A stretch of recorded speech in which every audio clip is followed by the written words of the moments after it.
Hello, everybody.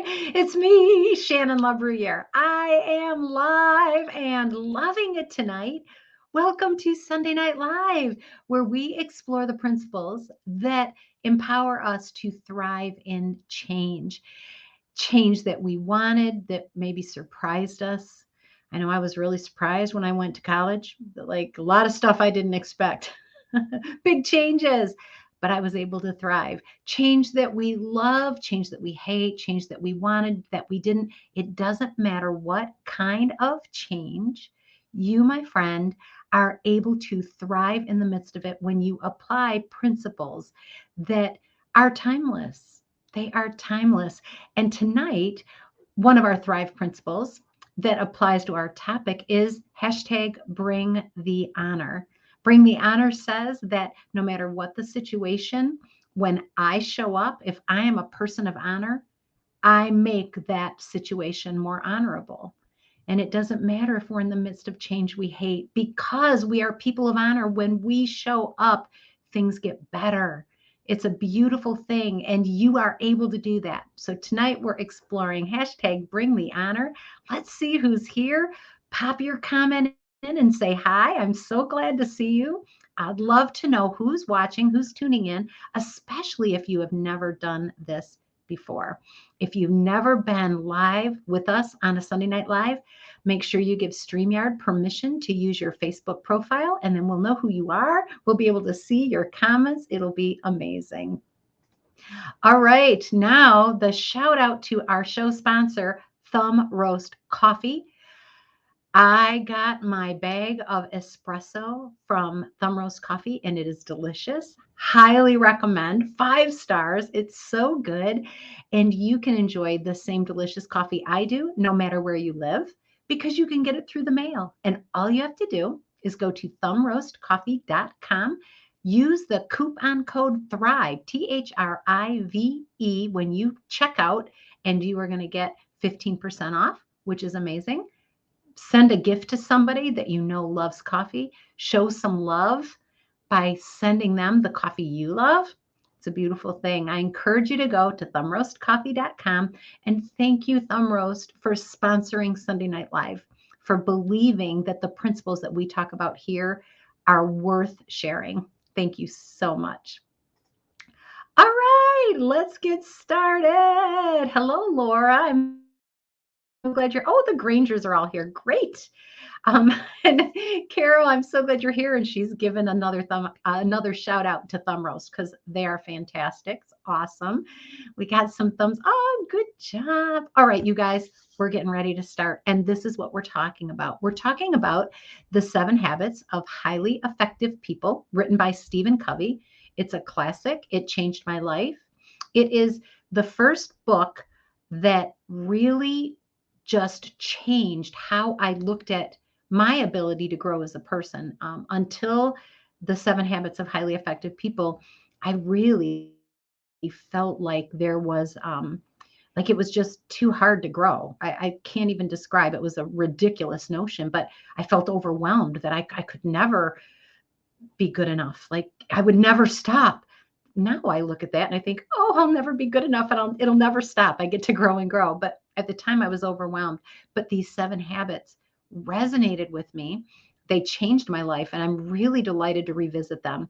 Tonight, we're talking about habit 5, which is seek first to understand and then be understood. Seek first to understand and then be understood. Imagine going to the eye doctor, and she sits you down and says, all right, how are things going? And you say, oh man, my vision's been bad. I don't know what's going on, but yeah, it's just, I'm having trouble seeing. Things are blurry. And she looks at you a second, looks over to a shelf, pulls a pair of glasses off and says, here, put these on. This is the kind I use. They work great for me. And you put on her glasses. They don't work. Things are blurry. It's like, wait a second. I can't see. Things are worse. It can't be worse, she says. How could it be worse? These things have made my eyesight clearer for years. Are you seeing what I'm saying here?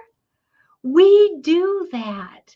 We so often prescribe our solution to somebody else without ever understanding what it is they actually need, what it is they actually want.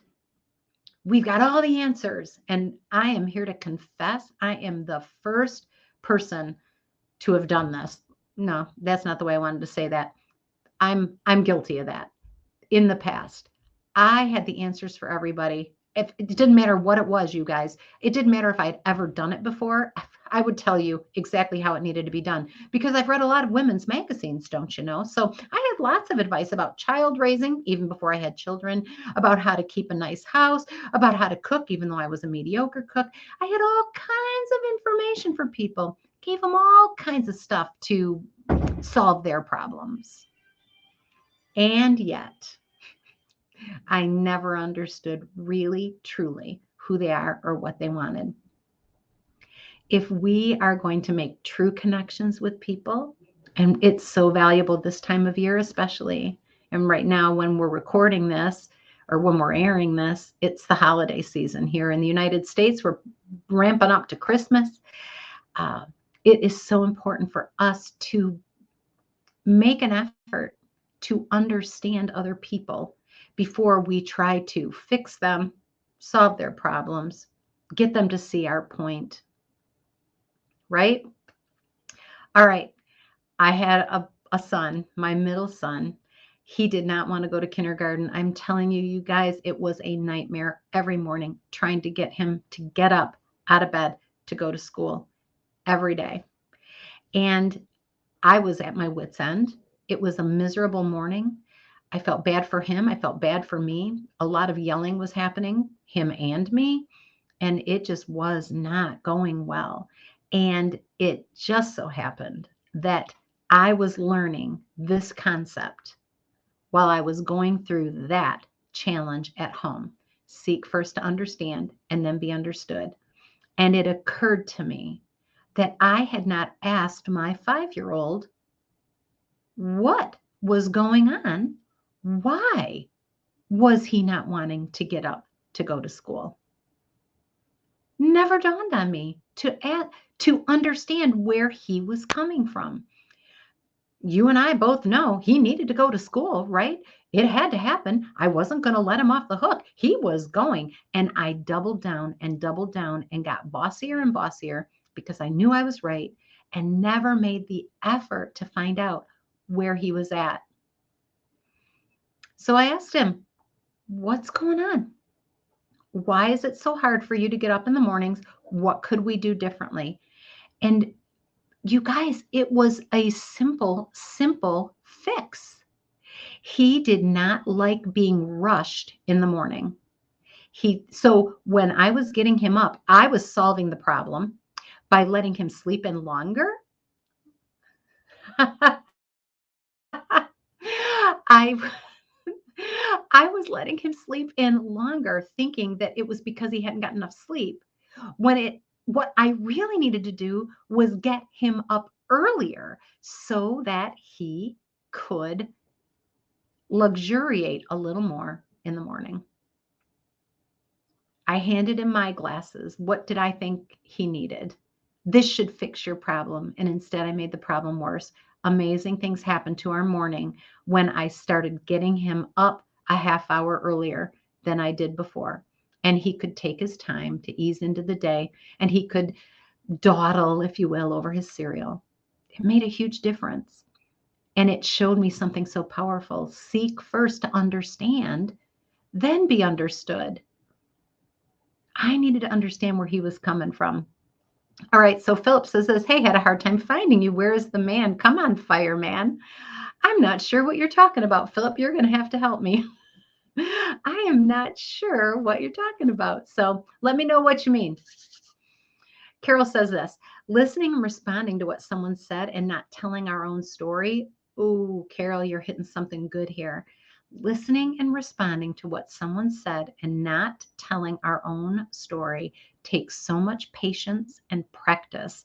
I know now most people don't want me to give them my advice, but it was to listen. And she loves the story. I need that little bit more time in the mornings. Yeah, I do too, Carol. And she's hitting something solid here. So let's dig into that just a minute. Most people don't want us to give them advice. That comes as sad news to some of you. I know it does. I'm a know-it-all and I've got good advice. I do. But it doesn't do any good if people cannot hear it. We seek first to understand and then be understood. And what are some of the things that get in our way of understanding people? I'm going to tell you what gets in my way. And I think you might be able to relate to this. Sometimes I don't want to seek to understand somebody because I disagree with them, right? I disagree with them. I want you to know this is such a freeing understanding right here. This is important. You do not have to agree with somebody to understand them. Just because you hear where they're coming from, just because you make an effort to put yourself in their shoes, see things from their viewpoint, ask them questions so that you can understand them fully. Just because you do all of those things never means that you have to agree with what they say. It is as simple as this phrase. Thank you for sharing that. I understand where you're coming from better now. Make sure that when you are seeking to understand, that you are doing it from a place of genuine curiosity, really want to understand what they're thinking, what they're feeling. And then, like Carol said, most people don't want us to give them advice. But often when we understand where somebody's coming from, what they're truly dealing with, who they really are, when we care enough, when we bring the honor to our conversation with them and genuinely care about them, are curious about who they are, how they feel, what they think, when they know that we have made that effort and that we have truly listened and that we have made our attempt to understand them, it is amazing how much more open they are to hearing our perspective. I've got a million opinions, you guys, and I love sharing my opinions, but I'm not going around anymore just diagnosing people's problems and telling them what I think they should do to solve them, because I realized nobody listens to that. It alienates people. Whether it's somebody you know, whether it's somebody in your family, whether it's a stranger at the grocery store, if they have not asked for your advice or opinion, generally speaking, they are not going to hear it, even if you say it. Oh, Philip, I am glad that you made it here, even though you had trouble with your data. So thank you for being here. I'm glad you made it. Carol says, when I'm listening, I ask them a question about what I heard, and I used to tell my story. Yeah, that's a symptom, Carol, a symptom that we a lot of times don't recognize. And when somebody is telling us their story, that is not their invitation for us to share ours, at least not immediately. We can ask follow-up questions and seek to understand, what was that like for you? This takes effort, you guys. I'm not here to tell you that it's a simple thing or that it is easy. It is simple, actually, but it's not always easy because we have things we want to share. But when you practice seeking first to understand and then being understood, what you will discover is the relationships that you have become richer. Professional relationships become richer. Think about what happens when you actually ask your potential client, what's your biggest challenge? What's your biggest challenge? Instead of assuming that they're a cookie cutter like the last client you talked to. People's eyes get wide when I ask them that question. What's your biggest challenge? What's your biggest win? What lights people up? When we become curious about understanding people, that connection that's forged translates into closer relationships, translates into valuable professional relationships. It translates into more personal intimacy with the people who we are closest to. How much do you know about your 5-year-old who is crabby every morning when you try to get them out of bed? Have you tried asking them what's going on? What would make this morning better for you? Have you tried? Or did you just assume you had the answer? Were you like that eye doctor and gave them your glasses and said, these will fix your problems? And not even close. So I'm curious, where in your relationships do you want to start applying this principle? Seek first to understand and then be understood. It can be very, very fulfilling to set aside time, a week or 2 weeks, and just allowing ourselves to ask questions and never volunteer our opinion.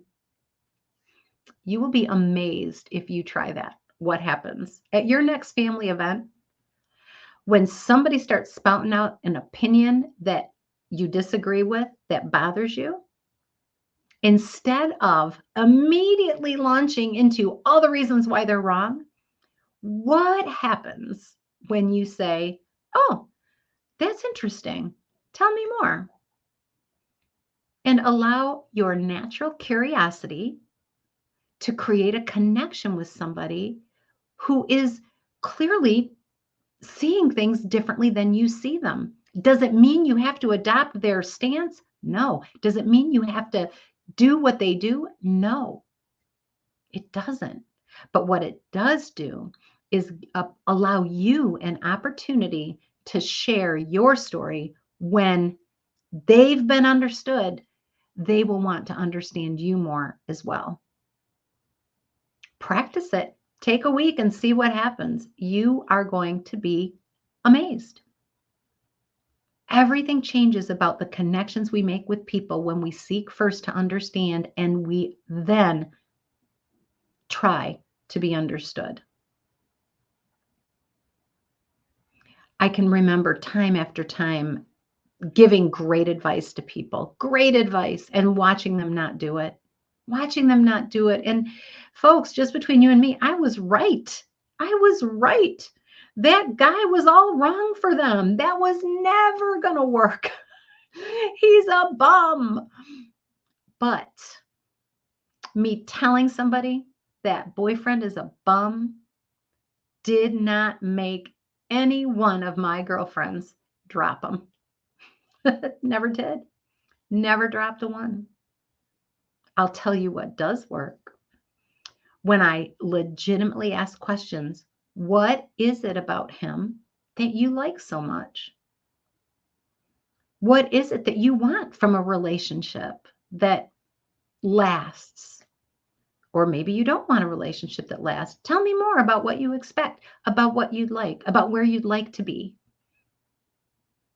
It's no shock to me that I became a coach, because when I started applying curiosity to my relationships, seeking to understand, and then making an effort to be understood, I saw so much growth in myself and others that it was addicting.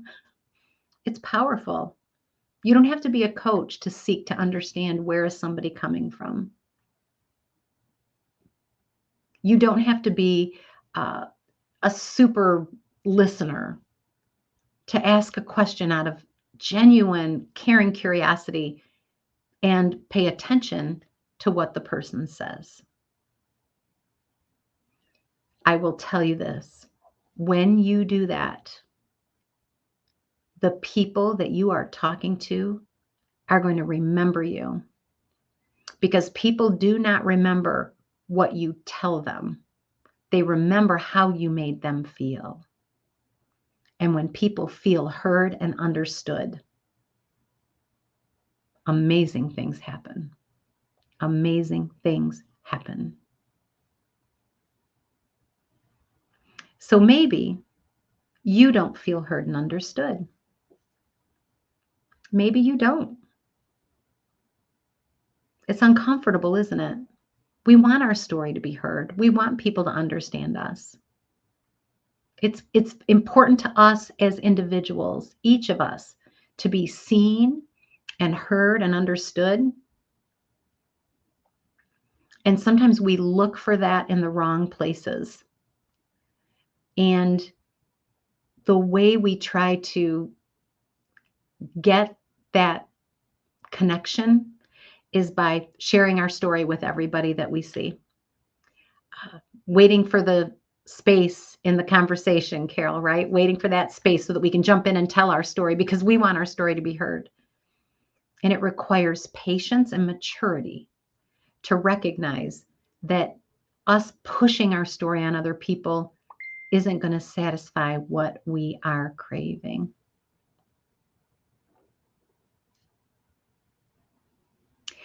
I am genuinely grateful that you all tune in, whether you're here live or whether you watch this on a recording. I am so grateful that you tune in so that you can hear these principles and you can apply them in your lives and your world gets better. And then when your world gets better, other people's worlds get better too. And that ripple effect improves everybody. I'm glad that you're taking the time to do it. I'm glad that you make the effort. And I want to encourage you in this habit in particular. Seek first to understand and then be understood. You are going to be amazed at the difference it makes in your relationships, at work, at home, at church, at school. Try it and see.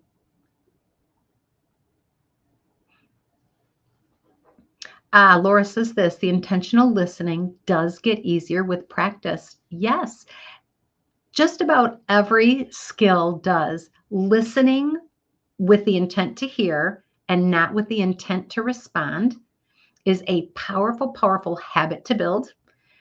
And it supports seek first to understand and then be understood.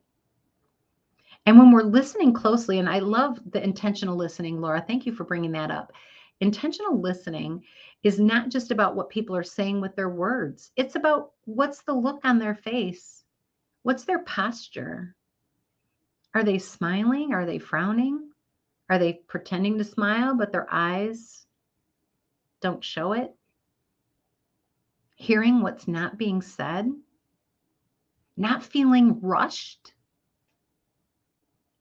It takes practice, but like Laura says, it gets easier as we do it. I trust you to be able to take a step back and listen with curiosity and seek to understand. And then you will have an opportunity to be understood. And if you do not have people in your circle that will listen to your story as you listen to theirs, then you can find people who will. You can find people who will. Some of us have stories that are so traumatic that we don't trust anybody in our circle with those stories. There are professionals who can help you and they will listen so that you can truly be heard and you can share your story in a safe environment with somebody who is safe. If that's you, I encourage you to seek a counselor. Seek a counselor. And if the first one doesn't click, seek another one. I've had many stories that I will never share. I don't plan to anyway, that I have not yet shared with you. I've shared them with some of the people who are very closest to me, but not very many. But I've shared them with a counselor. I was able to voice that, and he listened with curiosity and compassion. He was using habit 5, seeking first to understand, so that he knew where I was coming from, and then I was able to hear some of the recommendations for healing that he had for me. If that's you, if you've had trauma, if you've had grief, if you've got tremendous emotion attached to your story, I want you to know that there are people who will listen to you and hear you and understand you. And if they are not in your circle, you can find them. You can find them. And it's worth the effort, because your story deserves to be heard as well. What so often happens when we have a story to tell, we feel compelled to tell it, and we tell everybody, and they don't respect it. They don't listen. They're waiting for us to stop so they can tell us theirs, right? We hate it when other people do that, but we do it ourselves. I just want you to know that you taking the time and making the effort to intentionally listen to somebody else and seek to understand them is going to create more space for you to be understood. Trust me. Trust me. That's how it works.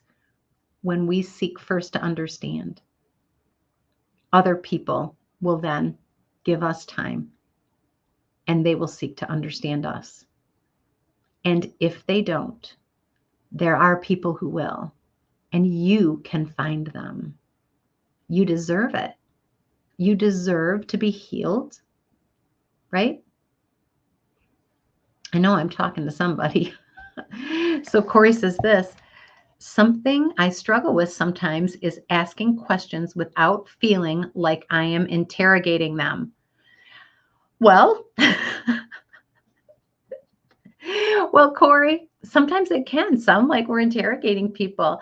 But if you want, I'll share with you a couple of the ways that I do that. I very often, when somebody is talking, will say, "That is very interesting. Tell me more. Tell me more about that." So now I'm not asking them questions necessarily that feel like they're being bombarded or like I'm digging for information. "Wow, that sounds like an interesting job. Tell me more about it." "Oh, wow, that is really cool. So how does that work?" Genuinely curious questions. And you bring up a good point, Corey. So thank you. Being curious is not the same as being nosy. Okay? This is not seeking first to understand, is not asking people to dig deep into their past and tell you their gory secrets, but being genuinely curious about what they are sharing will allow them to trust you, so that if they choose, they can share more.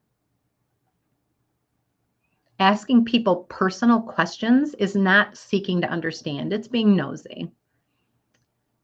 But when we ask questions about things that we're curious about, and we do that with genuine humility and care and concern, it gives people an opportunity to share whatever piece of the story they want to.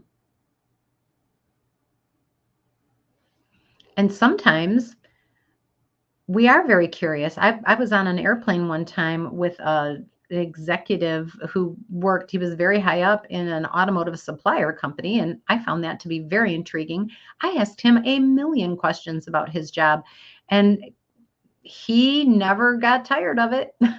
He enjoyed telling me because I was genuinely fascinated. But I also knew to read the room.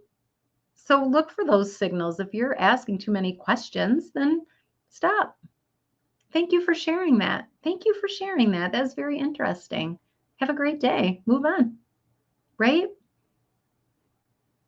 I think we end up creating trouble for ourselves. We end up making things awkward when we are working too hard at trying to ask questions.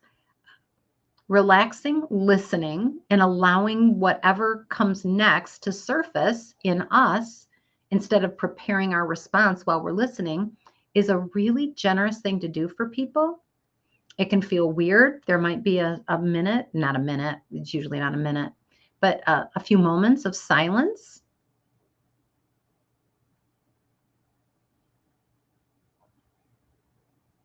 It's a beautiful thing. Sometimes a little bit of silence allows them to catch their breath.